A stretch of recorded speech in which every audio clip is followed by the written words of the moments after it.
જ્યારે જીવનમાં રાહુની મહાદશા ચાલુ થાય છે ત્યારે તમારા જીવનમાં શું શું થઈ શકે છે એના સંબંધિત મારો આજનો વિડીયો છે. દોસ્તો, રાહુની જે મહાદશા જે છે એ 4 વર્ષ માટે આવતી હોય છે. અંતરદશા જે છે 1 વર્ષ માટે આવતી હોય છે. બરાબર છે. પણ જેમના મૂલાંક 4 છે અથવા તો ભાગ્યાંક 4 છે અથવા તો એમની બર્થ ડેટનું ટોટલ કમ્પાઉન્ડ નંબર જેને કહેવામાં આવે છે, જો રાહુના પ્રમાણમાં બનતો હોય અથવા તમારું નામ તમારા મોબાઈલ નંબરમાં રાહુ પ્રભાવ આપતો હોય તો આ તો સમજી લો કે તમારા પાસે લાઈફ ટાઈમ જ રહેવાનો છે. એમાં તો તમારી પાસે રાહુલની ઇફેક્ટ બહુ જોરદાર રહેવાની છે, કારણ કે બાય બર્થ જન્મથી જ તમને એ મળેલું છે. મોબાઈલ નંબર તો કદાચ તમે ચેન્જ બી કરી શકશો, નામ પણ ઘણા અંશે ચેન્જ કરી શકાય છે, પણ જન્મ તારીખ તો નહીં. એવું નથી કે રાહુ હંમેશા ખરાબ અસર જ આપે છે. તમે ઘણા બધા સક્સેસફુલ સારા લોકોની પણ જોઈ શકશો કે જેમાં એમની બર્થ ડેટનો મૂલાંક કે ભાગ્યાંક 4 ઉપર આવતો હશે. સર્ચ કરી શકો છો તમે ગૂગલ પર. રાહુ જો ધારે તો તમને રાજા પણ બનાવી શકે છે. રાહુ જો ધારે તો તમને રંક પણ બનાવી શકે છે. કારણ કે રાહુ હંમેશા એક માયાની જાળ રચતો હોય છે, જેને ઇંગ્લિશમાં ઇલ્યુઝન કહેવામાં આવે છે. રાહુ તમને દોડાવીને નીચેથી ઉપર પણ લઈ જઈ શકે છે અને એવી સંગતમાં પણ નાખી શકે છે કે તમે અહીંયા હો તો અહીંયા પણ આવી જાઓ.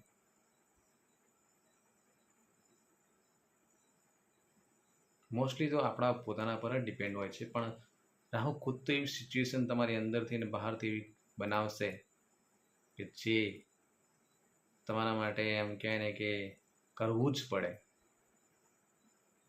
એવી સ્થિતિમાં હોય છે. તો હવે મહાદશામાં જે જોઈએ 4 વર્ષ કે 1 વર્ષ માટે જે આવતી હોય છે અંતરદશા, એમાં શું થઈ શકે છે? હવે થઈ શકે છે એનો મતલબ કે થશે જેવું નથી, પણ થઈ શકે છે. મારા જીવનમાં પણ જોયેલું છે, લોકોના જીવનમાં પણ જોયેલું છે, એના આધાર પર તમને કહી રહ્યો છું. સૌથી પહેલાં માની લો કે હેલ્થ, શરીર વિશે થઈ શકે છે આ 4 વર્ષમાં તમને કદાચ એવી બીમારી થાય કે જે કદાચ પકડાય જ નહીં કે આ થઈ કેમ રહ્યું છે. ઘણી બધી દવાઓ કરો ના મટે અને પછી એવું થાય કે રાહુની દશા જવાની હોય અને તમને ઓટોમેટિક મટી જાય. આવું પણ થઈ શકે છે. હવે બીમારી શું હોઈ શકે છે ચોક્કસ ના કહી શકાય, પણ થઈ શકે છે આવી કોઈ બીમારી. રાહુ તમને ઈગો, ગુસ્સો, અહંકારમાં મૂકી દેશે. તમારી વાણી પર તમારો કંટ્રોલ નહીં રહે. તમે શું શબ્દ બોલશો, શું બિહેવિયર કરશો, તમારા કંટ્રોલમાં નહીં રહે. કદાચ પાછળથી તમને ઇવન જો સ્ટ્રોંગ રાહુની ઇફેક્ટ રહેશે ને તો તમને જે કરશો એનો પસ્તાવો પણ નહીં થાય. તમને ઝૂકશો જ નહીં તમે. અને વાણી બહુ જ ખતરનાક ખરાબ કરી દેશે તમને, તમારી જે વાણી છે. એટલે તમારા સંબંધો પણ બગડવાની શક્યતા રહી જાય છે. એમાં સ્ટ્રોંગ સંબંધો હોય ને એમાં પણ તકલીફ થઈ જાય છે. કેટલાય સંબંધો તૂટી શકે છે આમાં. રાહુની દશામાં ઈગો, ગુસ્સો, અહંકાર આ બધું વધી જાય છે. ઇલ્યુઝનમાં રહો છો. એના કારણે તમારી ગાડી પણ તમે બાઇક છે, ગાડી છે, ખરાબ રીતે ચલાવો છો અને એક્સિડન્ટ થવાની સંભાવના પણ થઈ જાય છે. મારામારીના બનાવો પણ થઈ શકે છે. સર્જરી, કંઈ તૂટી જવું, હાડકું તૂટી જવું, ભાગી જવું, આવી સર્જરીઓ પણ થઈ શકે છે.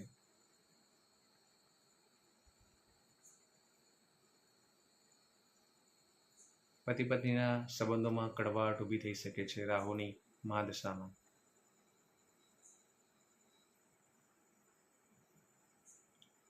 જોબ છૂટી જવી, બિઝનેસ ધંધા એમાં તકલીફ ઊભી થવી, લોસ થવો, આવું પણ થઈ શકે છે. ઇવન જો કદાચ તમે આધ્યાત્મિક જર્ની એટલે કે આધ્યાત્મિક માર્ગ પર તમે કદાચ સારી રીતે આગળ જઈ રહ્યા હો, પણ કદાચ રાહુની દશામાં એવું થાય કે તમે એને છોડી દો, તમને બધું ખોટું લાગે, અથવા તો ખોટી આધ્યાત્મિક જર્ની પર આગળ વધવા લાગો, એવું પણ થઈ શકે છે. કંઈ પણ થઈ શકે છે આમાંથી, એક વસ્તુ, બે વસ્તુ કે બધી પણ થઈ શકે છે. કેટલું થશે, શું થશે એવું ચોક્કસ ના કહી શકાય, પણ થાય છે જરૂરથી.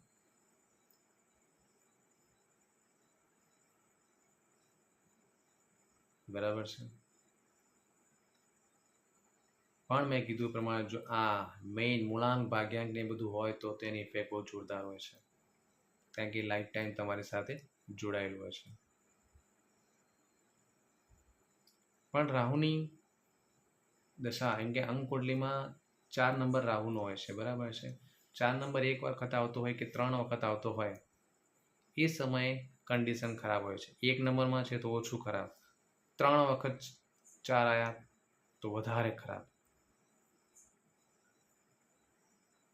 હવે 4 નંબર જો 2 વખત આવે કે 4 નંબર 4 વખત આવે તો આ સમય દરમિયાન પૈસાની દ્રષ્ટિએ રાહુ સારો રહેશે. તમને પૈસાની દ્રષ્ટિએ સારો, તમારે ગમે ત્યાંથી પૈસા આવી શકે છે, કાં તો તમારી મહેનતથી કે પ્રમોશનથી કે નવી જોબ મળીને કે તમારા બિઝનેસમાં સારો ગ્રોથ દેખાઈને કંઈ પણ રીતે તમારી પાસે પૈસા આવી શકે છે. જો 2 વખત આવતો હોય કે 4 વખત આવતો હોય. હા, બીજી બધી હેલ્થ વાઇઝ કે બીજી બધી પ્રોબ્લેમ કરી શકે છે, પણ પૈસાની દ્રષ્ટિએ તમને એ મહાદશામાં સારું રહે છે.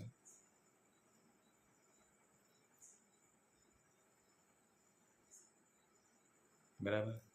રાહુ તમને એ રીતનું ઇલ્યુઝનમાં પણ રાખી શકે છે કે તમને એવી જબરજસ્ત મહેનત કરાવડાવે, અથવા તો લાઈફમાં એવી સિચ્યુએશન ઊભી કરે.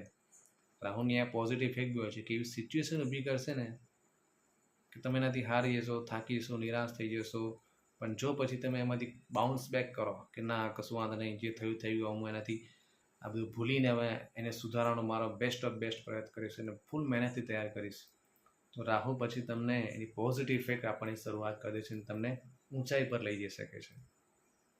પણ મેં કીધું એ પ્રમાણે જો તમે ઊંચાઈ પર હો અને રાહુની નેગેટિવ ઇફેક્ટ તમારા પર પડી, તમે ઇલ્યુઝનમાં ફસાઈ ગયા, એડિક્શનમાં ફસાઈ ગયા કે વ્યભિચારમાં ફસાઈ ગયા, તો તમે ડાઉન પણ આવી શકો છો.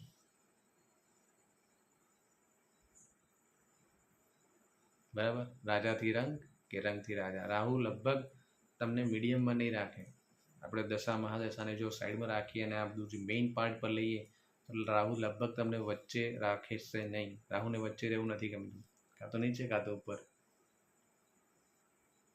કાં તો લોઅર લેવલ પર કાં તો હાયર લેવલ પર. મોસ્ટલી તમે મહેસૂસ કરશો જો રાહુની એક સ્ટ્રોંગ ઇફેક્ટ ચાલુ થઈ જાય ને તો. એટલે તો જોશું કે જે એડિક્શનમાં ફસાઈ જાય છે પછી એ ધીરે ધીરે ધીરે ધીરે ધીરે ખતમ લાઈફ. અને જો નક્કી કરી લીધું કે એક હાયર પોઝિશનમાં પહોંચવું છે અને એમાં રાહુની તમને આશીર્વાદ મળી ગયા તો ધીરે ધીરે ધીરે ધીરે કરતા ટોપ લેવલ પર. રાહુ એટલે ટેકનોલોજી.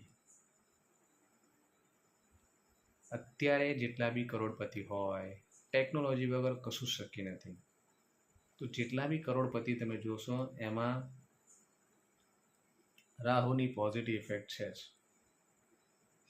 રાહુનો યુઝ છે જ એમાં.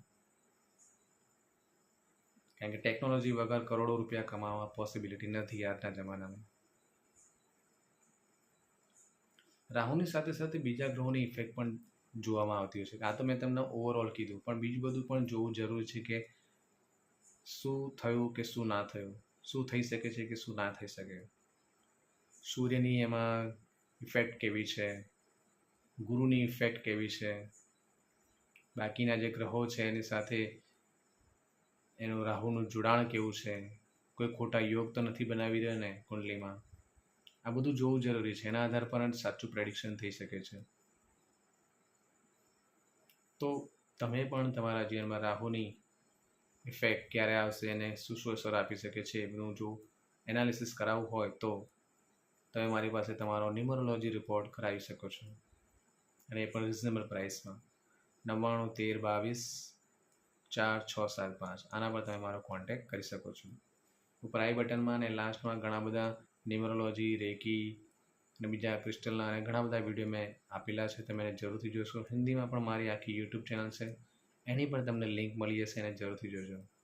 તમારી લાઈફમાં રાહુની દશા તમને ક્યારે લાગે છે આવી હશે અને કમેન્ટ બોક્સમાં જરૂરથી બતાવજો. ચેનલ પર નવા તો સબસ્ક્રાઈબ કરીને વિડીયો સારો લાગ્યો તો લાઈક પણ જરૂરથી કરશો. Thank you so much.